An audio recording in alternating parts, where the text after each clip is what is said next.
Okay student, this is the third video.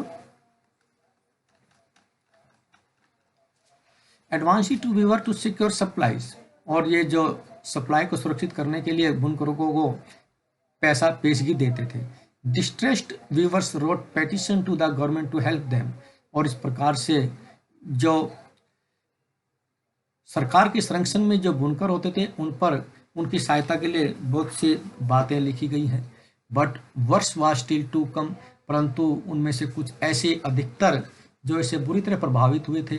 By the 1830 1830 तक British cotton cloth flooded Indian market, British के सूती वस्त्रों की भारत में बाढ़ सी आ गई थी। इनफैक्ट वास्तव में by the 1880 2/3 of all the cotton cloths worn by Indians were made of cloth produce in Britain. Bharat में 2/3 कपड़े जो कि ब्रिटेन के उत्पादक से बने होते थे या ब्रिटेन के उत्पादकों द्वारा बने होते थे, वो यहाँ पर थे। This affected not only specialist weavers, इन्होंने न केवल विशिष्ट बुनकरों को प्रभावित किया बट आल्सो स्पिनर्स, बल्कि कताई करने वालों को भी। थाउजेंड्स ऑफ रूरल वुमेन, हजारों की संख्या में जो ग्रामीण महिलाएं थी, वो made a living by spinning cotton thread, जो कि सूती धागे की कताई से अपना निर्वाह करती थी, वर रेंडर्ड जॉबलेस, अब वो रोजगार से बेदखल हो गई थी, अतः उनका रोजगार खत्म हो गया था। हैंडलूम वीविंग, जो हथकरघे से बुनाई करते थे, did not completely die in India, अब वो पूर्ण तरह से भारत में डाई नहीं कर पा रहे थे, अर्थात रंग नहीं पा रहे थे।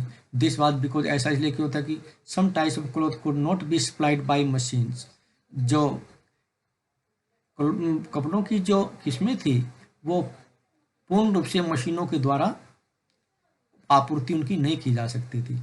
How could machines produce saris with intricate borders, मशीनें किस प्रकार से ऐसी साड़ी को बना सकती थी जिनके जो बॉर्डर्स थे विद इरिटेट बॉर्डर्स, अर्थात बहुत ही महीन कार्यकारी जिन पर की जाती थी। These had a wide demand not only among the rich but also among the middle classes. इनकी मांग न केवल अमीरों के अंतर्गत बल्कि मध्य वर्ग में थी। Nor did the textile manufacturer in Britain produce the very coarse cloth, और ना ही जो ब्रिटेन के वस्त्र निर्माता थे मोटे कपड़े का उत्पादन करने में समर्थ थे। Used by the poor people in India, जिनका प्रयोग भारत में गरीब लोगों के द्वारा किया जाता था। You must have heard, तुमने ये अवश्य ही सुना होगा, of Sholapur in western India, पश्चिम भारत में शोलापुर के बारे में, and Madurai in South India, और साउथ इंडिया में या दक्षिण भारत में मदुरई के बारे में। These towns emerged as important new centres of weaving in the late 19th century. 19वीं सदी के अंत में ये जो कस्बे थे महत्वपूर्ण बुनाई के केंद्रों के रूप में, नए बुनाई केंद्रों के रूप में सामने आए। लेटर, बाद में, ड्यूरिंग द नेशनल मूवमेंट, राष्ट्रीय आंदोलन के दौरान, Mahatma Gandhi urged people to boycott imported textiles, Mahatma Gandhi ने लोगों को जो आयातित वस्त्र थे उनका बहिष्कार करने पर जोर दिया। And use hand spun and hand woven cloth, और हाथ से कताई किए हुए और हाथ से बुने कपड़ों के प्रयोग पर बल दिया। Khadi gradually became a symbol of nationalism, और खादी धीरे धीरे राष्ट्रीयता का एक चिन्ह के रूप में सामने आई। द चरखा केम टू रिप्रेजेंट इंडिया, और चरखा भारत के प्रतिनिधित्व के रूप में सामने आया। It was put at the centre of the tricolour flag of Indian national Congress adopted इन 1931, और 1931 में भारतीय राष्ट्रीय कांग्रेस ने इसे एक तिरंगे के केंद्र के रूप में स्वीकार किया, अपनाया। What happened to the weavers and spinners who lost their livelihood? उन बुनकरों और कताई करने वालों को क्या हुआ जो अपनी रोजी रोटी गंवा चुके थे। Many were became agricultural laborers. इन बहुत से बुनकर जो हैं कृषि मजदूर बन गए। Some migrate to the cities, और कुछ कार्य के तलाश में शहरों में चले गए। And yet others went out of country, और कुछ दूसरे जो थे वो देश से बाहर चले गए। To work in plantations in Africa, Africa के बागवानों में काम करने के लिए, और दक्षिणी अमेरिका के बागानों में काम करने के लिए।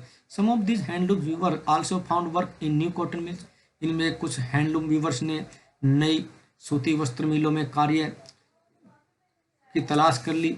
That were establish in Bombay, Ahmedabad, Sholapur, Nagpur और कानपुर, जो कि इन शहरों में स्थापित की गई थी। कॉटन मिल्स कम अप, सूती वस्त्र मिलों का आना। The first cotton mill in India was set up as a spinning mill in Bombay in 1854। 1854 में पहली बार कताई की मिल स्थापित की गई भारत में। From the early 19th century, 19वीं सदी के प्रारंभ से ही Bombay had grown as an important port for the export of raw cotton. कच्ची कपास के एक निर्यात के केंद्र के रूप में महत्वपूर्ण बंदरगाह के रूप में सामने आया। From India to England and China, जहाँ से कि इसका निर्यात इंग्लैंड और चाइना को किया जाता था। It was close to the vast black soil tract of western India, जो कि पश्चिम भारत के लिए बहुत ही बड़ा काली मिट्टी की पट्टी के रूप से जाना जाता था। वेयर कॉटन वाज ग्रोन, जहाँ पर कि कपास को उगाया जाता था। When the cotton textile mill came up, जब सूती वस्त्र मिल आई, they could get supplies of raw material with ease, वो यहाँ से आसानी से कच्चा माल प्राप्त कर सकती थी। बाई 1900 तक over 84 mill started operating in Bombay. Bombay में 84 जो मिलें थी वो स्टार्ट हो गई थी, अतः उन्होंने कार्य करना आरंभ कर दिया था। Many of these were establish by Parsi and Gujarati businessman, इनमें से अधिकतर की स्थापना गुजराती और पारसी व्यापारियों ने की। Who had made their money through trade with China, जिन्होंने इस पैसे को चाइना से व्यापार करके कमाया था। Mills came up in other cities too, अन्य शहरों में भी मिलें आई। The first mill in Ahmedabad was started in 1861, Ahmedabad में प्रथम मिल 1861 में स्थापित की गई, आरंभ की गई। ए ईयर लेटर, एक वर्ष के पश्चात, a mill was established in Kanpur, Kanpur में एक मिल की स्थापना की गई। इन द यूनाइटेड प्रोविंसेस, जो कि एक संयुक्त प्रांत था। Growth of cotton mill led to demand for labour, और इस प्रकार से जो कपास की मिलें थी उनके आने की वजह से मजदूरों की मांग बढ़ी। थाउजेंड्स ऑफ पुअर पीजेंट्स, जो हजारों की संख्या में गरीब किसान थे, कारीगर थे और कृषि मजदूर थे, मूव टू सिटी, शहरों की ओर उन्होंने बढ़ना शुरू किया। To work in the mills, मिलों में कार्य करने के लिए। In the first few decades of its existence, इसके आरंभ के या स्थापना के प्रथम कुछ दशकों में, the textile factory industry in India, Bharat में जो सूती वस्त्र उद्योग था, फेस्ड मैनी प्रॉब्लम, बहुत सी समस्याओं का सामना किया। It found it difficult to compete with cheap textile imported from Britain, इसने ब्रिटेन से निर्यात होने वाले सस्ते जो वस्त्र थे उनका मुकाबला करने में कठिनाई महसूस हो रही थी। इन मोस्ट कंट्री, अधिकतर देशों में गवर्नमेंट सपोर्टेड इंडस्ट्रियलाइजेशन, सरकार जो है उद्योगीकरण का समर्थन कर रही थी, उसको सहारा दे रही थी। By imposing heavy duties on imports, आयातों पर भारी कर लगा करके। दिस एलिमिनेटेड कंपटीशन, इसने जो प्रतिस्पर्धा थी उसका उन्मूलन किया। एंड प्रोटेक्टेड इन्फेंट इंडस्ट्रीज, और जो उद्योग पनप रहे थे उसकी रक्षा की। The colonial government in India, Bharat में जो औपनिवेशिक सरकार थी, यूजली रिफ्यूज सच प्रोटेक्शन, उसने इस प्रकार के जो प्रोटेक्शन थे, विरोध थे, उनको नकार दिया। टू लोकल इंडस्ट्री, जो कि स्थानीय उद्योगों के लिए थे।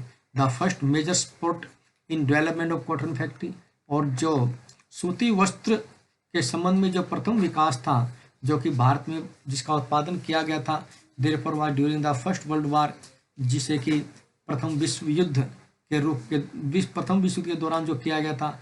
Van textile imports from Britain decline, जिसकी वजह से ब्रिटेन में वस्त्र का जो आयात था वो कम हो गया था। And Indian factories were called upon two produce cloth for military supply, और भारतीय फैक्ट्रियों को सेना की आपूर्ति के लिए कपड़ों का उत्पादन करने के लिए कहा गया। The sword of Tipu Sultan and wootz steel, Tipu Sultan की तलवार और wootz steel. We begin the story of Indian steel and iron metallurgy by recounting the famous story of Tipu Sultan who ruled Mysore till 1789। हम इस कहानी की शुरुआत जो है, हमने इस कहानी की शुरुआत भारतीय स्टील और जो लोह गलाने वाले उद्योग थे। ओके बेटा, next I will explain next video.